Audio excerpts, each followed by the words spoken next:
नमस्ते बच्चों, आज हम वसंत भाग 3 की कक्षा 8वीं का तीसरा पाठ पढ़ेंगे। पाठ का नाम है लाख की चूड़ियाँ।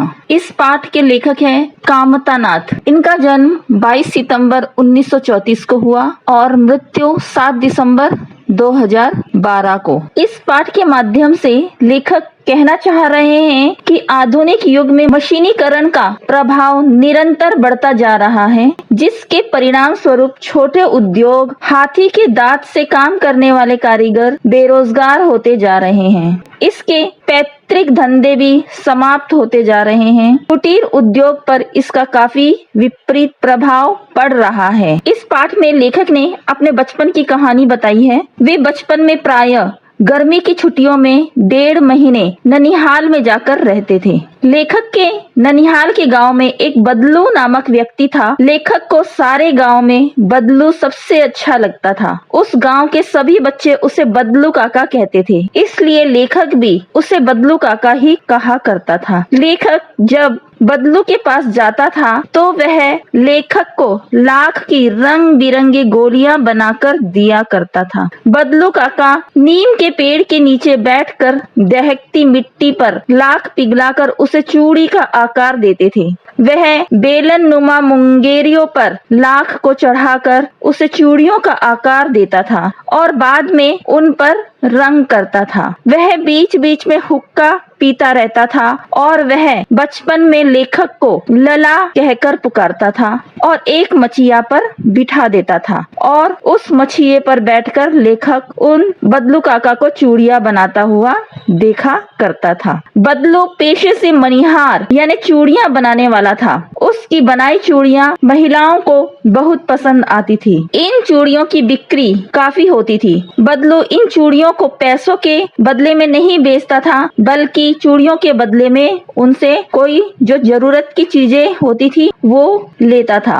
वह बिना मोल भाव के वस्तुओं के बदले चूड़ियां देता था, लेकिन शादी विवाह के उपलक्ष्य पर वह पूरा मोल भाव करके ही चूड़ियां देता था। जीवन भर मुफ्त चूड़ियां दे देने वाला बदलू शादी के वक्त जरा भी नहीं पसीजता था। उस समय एक जोड़े के लिए बदलू को बहुत सारा अनाज, घर वाली के लिए कपड़े, बदलू को पगड़ी और रुपए मिलते थे। एक बार जमींदार ने अपनी लड़की की शादी पर उसे केवल 10 आने देकर सुहाग की चूड़ियों का जोड़ा खरीदना चाहा तो उसने साफ इनकार कर दिया। बदलू बिना मोल भाव के वस्तुओं के बदले चूड़ियां देता था, परंतु शादी ब्याह के अवसर पर वह पूरा मोल भाव करके ही चूड़ियां देता था। वह बड़े ही सीधे स्वभाव का था। वह कभी भी किसी से लड़ता झगड़ता नहीं था। कभी कभी जिद्दी स्वभाव का अवश्य हो जाता था। जब कोई विवाह शादी के लिए चूड़ियों का जोड़ा लेता था तो वह उसको जो चाहिए वो सारी चीजें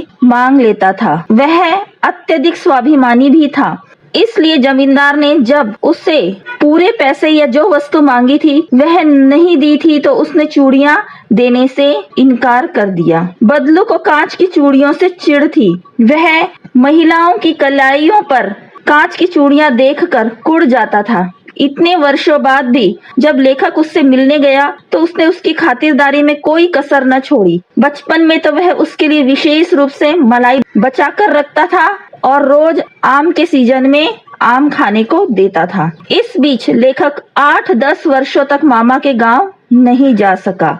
इसके बाद वह मामा के गांव पहुंचा तो देखा कि वहां की औरतों की कलाइयों पर भी कांच की चूड़ियां हैं। बहुत ही कम महिलाओं के हाथों में लाख की चूड़ियां थी। एक दिन उसके मामा की लड़की फिसल कर गिर गई और कांच की चूड़ियों के चुभने से उसकी कलाई में घाव हो गया, जिसकी मरहम पट्टी कराने लेखक को अस्पताल जाना पड़ा। इस घटना से लेखक को बदलू की याद आ गई। वह बदलू से मिलने उसके घर गया। बदलू ने लेखक को पहचाना ही नहीं। लेखक ने जब जनार्दन कहकर अपना परिचय दिया तब बदलू ने उसे पहचाना और अपने पास बिठाया। बदलू काका का ठिकाना आज भी वही था। आज भी वह उसी नीम के पेड़ के नीचे चारपाई बिछाकर लेटे थे। अब बदलू का शरीर कमजोर हो चुका था। उसके हाथों और माथे पर नसें उभर आई थी। दमे की तरह उसे खांसी भी आ रही थी। लेखक की शंका भांप कर उसने कहा कि यह फसली खांसी है जो शीघ्र ही ठीक हो जाएगी। लेखक ने जब बदलू काका से उसके काम के बारे में पूछा तो उसने जवाब दिया कि काम तो कई वर्षों से बंद पड़ा है। अब मेरी बनाई चूड़ियों को कोई नहीं पूछता है। मशीनी युग ने कितनों के कारोबार छीन लिए हैं। इससे कुशल कारीगर भी बेरोजगार होकर अशक्त और लाचार हो गए हैं। कारोबार ठप होने से बदलू काका अंदर अंदर टूट चुके थे। आज के मशीनी युग में गरीब दिनों दिन गरीब और अमीर दिनों दिन अमीर होते जा रहे हैं। बदलू काका की बेटी रज्जो ने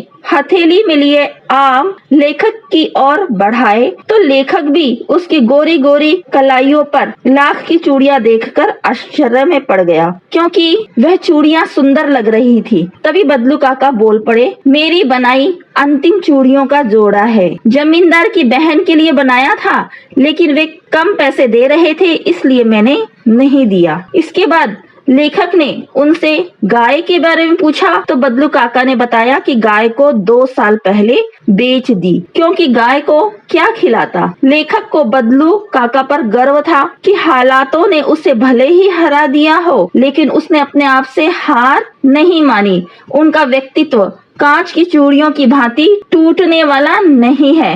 वह स्वाभिमानी थे, तभी तो चूड़ियों के जोड़े को कम दामों में बेचकर उन्होंने अपने नियम को नहीं तोड़ा। भले ही वो लाख की चूड़ियों का जोड़ा बिक न पाया हो, लेकिन अपने स्वाभिमान को उन्होंने टिका कर रखा।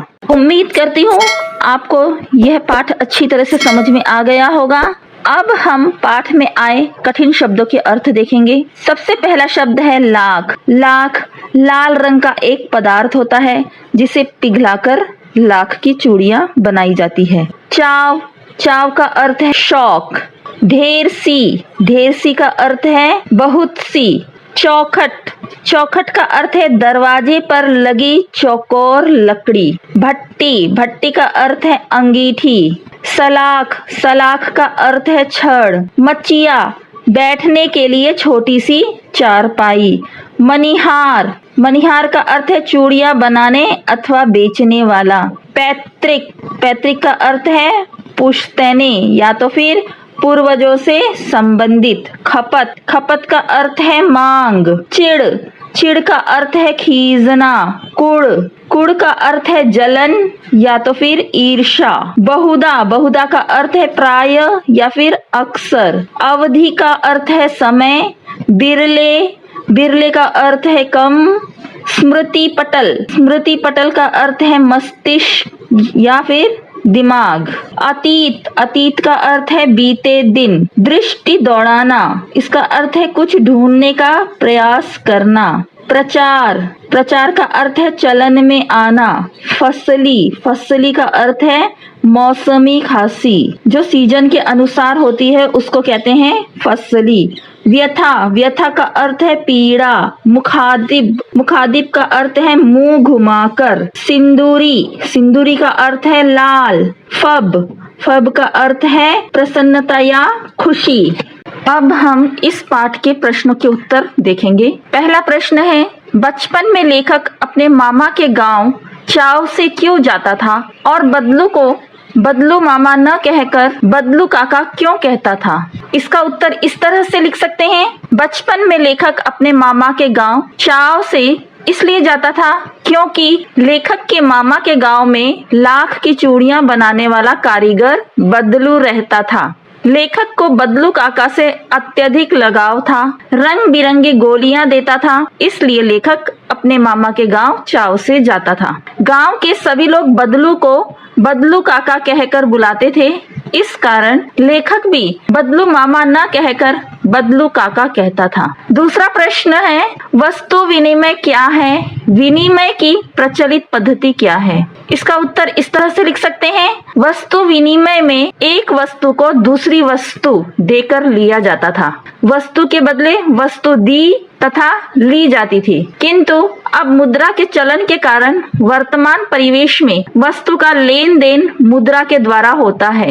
विनिमय की प्रचलित पद्धति पैसा है। प्रश्न तीसरा, मशीनी युग ने कितने हाथ काट दिए। इस पंक्ति में लेखक ने किस व्यथा की ओर संकेत किया है? इसका उत्तर इस तरह से, इस पंक्ति में लेखक ने कारीगरों की व्यथा की ओर संकेत किया है कि मशीनों के आगमन के साथ कारीगरों के हाथ से काम धंधा छिन गया है, मानो उनके हाथ ही कट गए हो।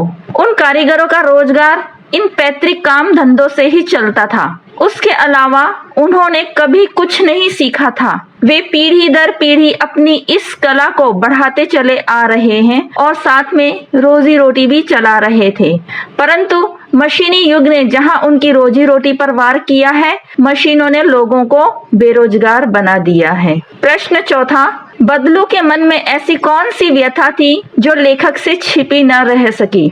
इसका उत्तर इस तरह से है, बदलू लाख की चूड़ियां बेचा करता था, परंतु जैसे जैसे कांच की चूड़ियों का प्रचलन बढ़ता गया, उसका व्यवसाय ठप पड़ने लगा। अपने व्यवसाय की यह दुर्दशा बदलू को मन ही मन कचोटती थी। बदलू के मन में इस बात की व्यथा थी कि मशीनी युग के प्रभाव स्वरूप उस जैसे अनेक कारीगरों को बेरोजगारी और उपेक्षा का शिकार होना पड़ा है।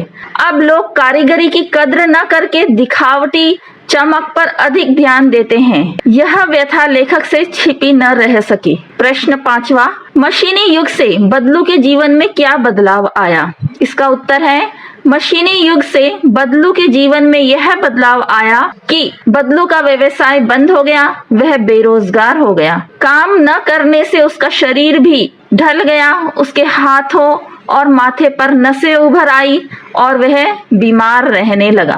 प्रश्न छठा, लाख की वस्तुओं का निर्माण भारत के किन किन राज्यों में होता है? लाख से चूड़ियों के अतिरिक्त क्या क्या चीजें बनती है? लाख की वस्तुओं का निर्माण सर्वाधिक उत्तर प्रदेश में होता है।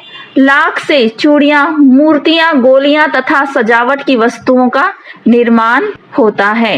अब हम भाषा की बात देखेंगे। भाषा की बात में पहला प्रश्न है, बदलू को किसी बात से चिढ़ थी तो कांच की चूड़ियों से, और बदलू स्वयं कहता है जो सुंदरता कांच की चूड़ियों में होती है, लाख में कहाँ संभव है। ये पंक्तियां बदलू की दो प्रकार की मनोदशाओं को सामने लाती है। दूसरी पंक्ति में उसके मन की पीड़ा है, उसमें व्यंग्य भी है। हारे हुए मन से या दुखी मन से अथवा व्यंग्य से बोले गए वाक्यों के अर्थ सामान्य नहीं होते। कुछ व्यंग्य वाक्यों को ध्यान पूर्वक समझकर एकत्र कीजिए और उनके भीतरी अर्थ की व्याख्या करके लिखिए। इसका उत्तर इस तरह से लिख सकते हैं, पाठ्य पुस्तक से ढूंढ करके यह वाक्य लिख सकते हैं कि अब पहले जैसी औलाद कहाँ। इसकी व्याख्या इस तरह से कर सकते हैं कि आजकल किसी भी बुजुर्ग के मुख से आम तौर पर यह सुनने मिलता है जिसमें उनके हृदय में छिपा दुख और व्यंग्य देखने मिलता है। उनका मानना है कि आजकल की संतान बुजुर्गों को अधिक सम्मान नहीं देती। प्रश्न दूसरा है, बदलू कहानी की दृष्टि से पात्र है और भाषा की बात की दृष्टि से संज्ञा है। किसी भी व्यक्ति, स्थान, वस्तु, विचार अथवा भाव को संज्ञा कहते हैं। संज्ञा को तीन भेदों में बांटा गया है। पहला व्यक्तिवाचक संज्ञा, उसमें उदाहरण आ जाते हैं लला, रज्जो, आम, कांच, गाय इत्यादि। दूसरा है जातिवाचक संज्ञा, इसके उदाहरण है चरित्र, स्वभाव, वजन, आकार, ये जातिवाचक संज्ञा में आ जाते हैं। फिर तीसरा है भाववाचक संज्ञा, इसमें उदाहरण आ जाते हैं सुंदरता, नाजुक, प्रसन्नता इत्यादि, जिसमें कोई भी व्यक्ति नहीं है, सिर्फ उनके भाव झलकते हैं सुंदरता के, नाजुकता के और प्रसन्नता के, परंतु उसका अनुभव होता है। पाठ से तीनों प्रकार की संज्ञाएं चुनकर लिखिए। इसका उत्तर इस तरह से लिख सकते हैं, इसका उत्तर इस तरह से लिख सकते हैं, जैसे व्यक्तिवाचक संज्ञा के लिए बदलू, बेलन और मचिया।